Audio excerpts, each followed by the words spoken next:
This is the plaintiff, Paul Rivera. He says he loaned his coworker money to accompany him on a trip to Iceland.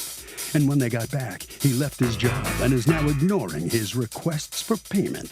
The guy moved to Chicago. Seems like he has money for other things.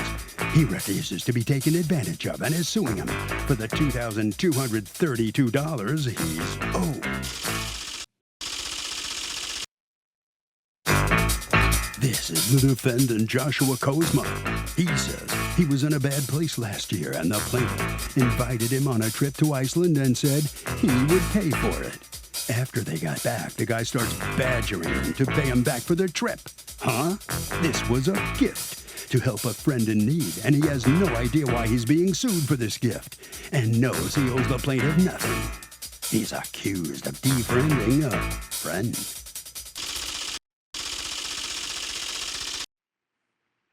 All parties, please raise your right hands. Welcome back to the People's Court. Next case on the docket. The plaintiff was friends, co-workers with the defendant. Says he fronted him money to go to Iceland with him on a vacation, and the guy stiffed him. Now, the defendant saying the plaintiff offered the trip for free because he had nobody else to go with. It's the case of putting a friendship on ice. Thank you, Douglas. You're welcome, ma'am. All right, Mr. Rivera. So sometime in what year you decided to go to Iceland? When did you guys go? 2019? 2020? It was March 2019. 2019. All right. And you didn't have anybody to go with. You knew the defendant how? You guys had worked together before that? Yes, we used to be co-workers at T-Mobile. Okay, so by the time that, so you were friends, right? Correct. So by the time that the trip was coming up, were you still working together or no longer? No, Josh went to get employment somewhere else. So, I messaged him because it was something that we talked about. Okay, so tell me how it came about. How did it come about that you fronted him, according to you, you fronted him the money, according to him, you gave him a trip. But go ahead and tell me how that came about. So basically what happened was, I've been wanting to plan this trip for some time now. And, I was going to go by myself. I was hoping to not do. So I asked Josh if he'd like to come, and he told me, he'd like to, but he didn't have some of the money. So I offered to pay for his flight now, and he'll pay me back when he gets, basically when we get back, because I know at that time I think he was switching jobs. I paid for the flight, I paid for the rental car, I paid for the Airbnb, and then while we were there, his card got compromised. I think it was on the first or second day. So, obviously I had to pay for his food. I can't have him starve, while we're on this trip. So, I covered that as well. And then when we got back. And his gifts and souvenirs that he brought back, you paid for those too, right? Correct. All right. How long were you guys in Iceland? The trip was for 9 days. We went to Amsterdam, Iceland, and Dublin. We were there for St. Patrick's Day. So Nice. It was a total of 9 days, I believe. You were in Dublin during St. Patrick's Day? Yes. It was very interesting. All right. Mr. Cosme, talk to me. Because he spent a lot of money on this trip, $2,232. Tell me about the circumstances under which you were invited to go. Yeah, of course. So, Paul's very correct. I was in between jobs when he offered me the trip. He offered to go with him. At the time, I wasn't financially stable. I was switching jobs, so I told him I couldn't make it. He was really eager for me to go. I just told him I couldn't afford it, and he said, "Don't worry about it. I'll take care of it." And that was it. We talked about it for a while. He said, "Don't worry. We'll come over a couple of days and we'll plan out the trip." And that's what we did. We planned out the trip. We went to, like he said, Amsterdam, and then we went to Iceland, and then we went to Dublin. But then during the time of the trip, my card was compromised, and I had paid him some of that money back for that because I felt that that wasn't part of what we recently talked about some the trip, of that money. Finances. Why wouldn't you pay him all of that money? How much did you pay of that money?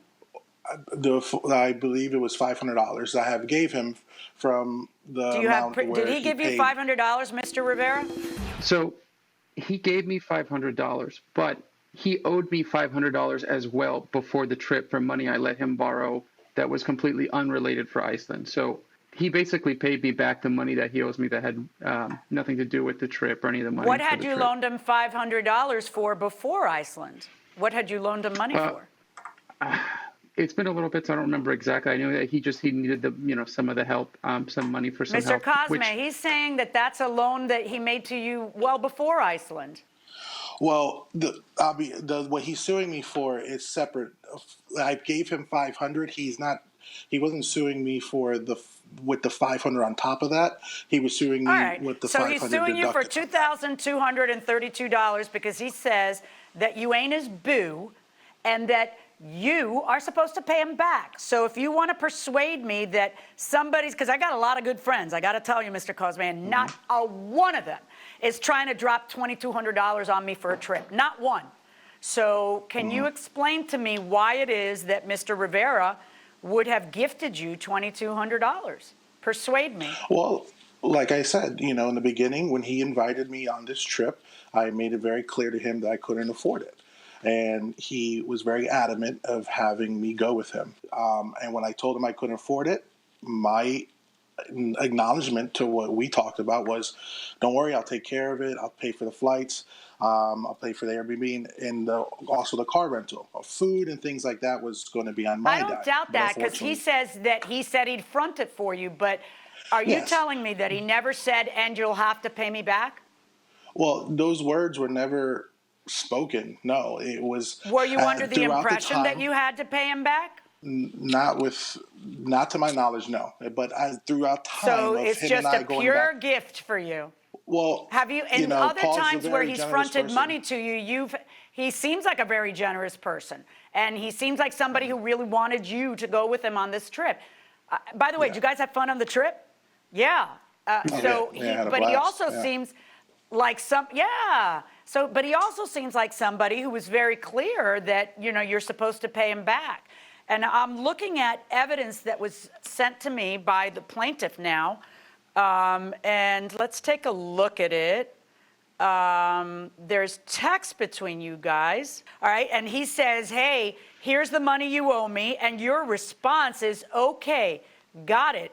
I will start soon, little by little. I'm getting back to work tomorrow, and I should start back at T-Mobile soon. Tell me why what you say is not, what are you talking about? This was a gift. I never was supposed to pay you back. Why isn't that what you say? Why is it, okay, got it. I will start soon, little by little. Welcome back to the People's Court. These former friends are fighting over a trip to Iceland. The plaintiff says the defendant stiffed him on the amount. The defendant says the guy had nobody to go with. It was a gift. Let's go back into the courtroom. The conversations that we had before those text messages were over the phone. Paul and I talked prior to those messages that he sent me saying, okay, this is how much you owe me. And I told him, hey, listen, I thought this was something that you were giving to me, just as a friend. I can't afford to pay this right now. I'm going back to work. Over time, and be honest with you, Judge, I felt convicted in a way like, okay, well, he really wants this money back and I don't feel like I should give it to him. But he told me pay him back if I could within amount of time, and he didn't give me an end date. So I said, you know what? Can I ask you a question? Have you paid him $5? Have you paid $5 for your trip to Iceland? This happened over a year ago. When you say, oh, I didn't have it, I need to start little by little, because I can see either I'm going to believe you right now, or I'm going to believe my lion eyes who are looking right now at the text that you sent them back then. And what you said back then is, I will start soon, little by little. Did you ever start soon, little by little? Have you paid him $20 for your trip to Iceland and Dublin and Amsterdam? Yes. Well, when he sent that message, it shows $2,700. And then after that, but that's $500 for something before. Have you paid a penny for your 9-day trip? Yes or no? Like your text says you would. Not a penny. Okay, well, then you know what this looks like to me. It looks like to me that you're just a deadbeat friend. I don't think for one second that Mr. Rivera was trying to bestow upon you a free trip. I think he was helping you out as a friend, fronting the money because you didn't have it, because the two of you had been talking about this trip, and frankly, because he wanted company too. But wanting company doesn't mean that he's not going to get paid and that he doesn't expect you to pay back. And the best evidence that you were supposed to pay him back is the text where you say, I'm gonna pay you back. I'll start now little by little. So when there is a situation between litigants where one person says it's a loan and the other person says it's a gift, a judge looks at the facts and says, is this the kind of circumstance where it would be a gift? You know? And this isn't. But on top of that, I have your very own words in the text, which are coming back to haunt you. My verdict in this case is for the plaintiff in the amount of $2,232. Pay the man. So the plaintiff is going to get his money back, the whole amount, $2,232, Mr. Kozma. As the judge said, pay him back. How do you feel right now about this? Well, like I said in the beginning, the conversations that were made between me and Mr. Rivera were that it was going to be a gift, and I did not feel like I was entitled to pay that man back. I've paid him back before, and this was just a different scenario. I'm not happy with the verdict, but, you know, that's what the judge decided. Let me ask you a couple of questions, Mr. Rivera. Out of all the places in the world to go, why did you so want to go to Iceland? Well, I live in Florida. I lived in Florida my whole life. So until last year, I've never seen snow. So if I was going to go see snow, it should be in somewhere that has nothing but snow. So how was the trip? How was it in Iceland?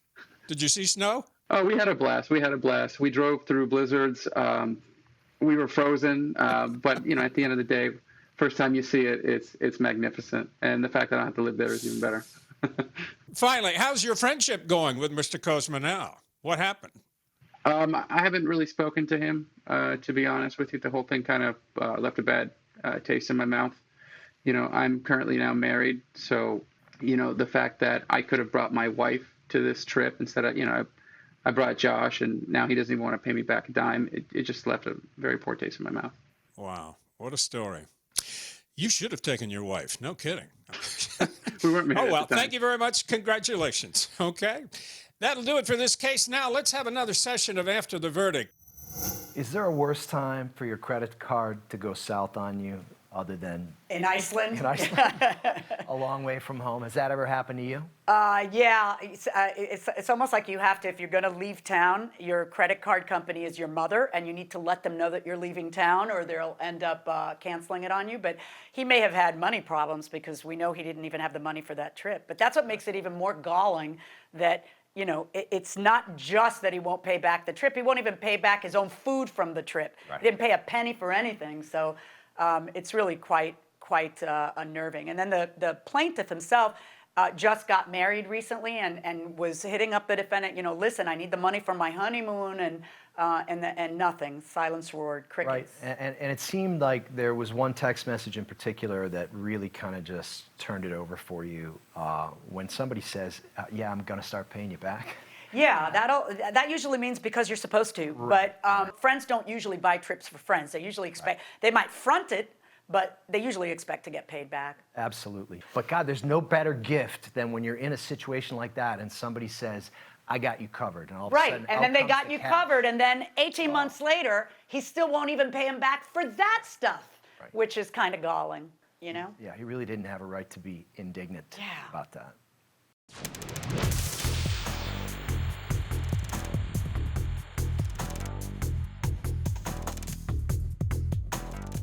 Well, Phyllis, there's something called a warranty of habitability, which means the place has to be healthy and safe for you. And the fact is, in the middle of summer in Arizona, if you don't have air conditioning, you may have rights to withhold rent until it gets fixed. We'll see you next time.